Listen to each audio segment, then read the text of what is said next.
panahong elementary na ako. At itong ikikwento ko sa inyo ay nangyari noong mga panahong grade 2 na ako. At sa tuwing naalala ko to, ay ako'y natatawa at nakiukyutan sa mga nangyari nun.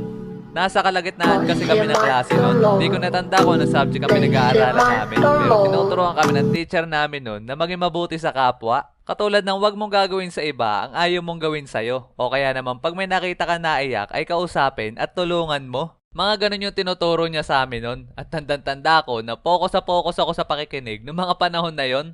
At pagkatapos ng klase namin nun ay uwian na. Cleaners pa nga ako noong mga panahon na yon. Kaya nalate ako ng konti sa paglabas kasi nag-ayos pa ako ng mga upuan. Kaya pagkatapos ko doon, talaga naman nagmadali na akong lumabas kasi excited na akong umuwi. Tapos habang naglalakad ako papuntang gate ay nakita ko yung isa kong kaklase na babae na nakaupo sa daan tapos naiyak. Sa tingin ko nadapa siya nun kasi nakahawak siya sa tuhod niya tapos nadugo. Naalala ko pa nga nun na walang napansin sa kanya kahit sobrang lakas na ng iyak niya. As in dinadaanan at tinitingnan lang siya nun. At pagkatapos nun ay bigla ko naalala yung mga tinuro sa amin ng aming teacher na pag may nakita ka naiyak ay dapat kakausapin at tutulungan mo. Kaya dalas-dali akong lumapit sa kanya sabay tinulungan ko. Uy, ayos ka lang ba? Masakit ba?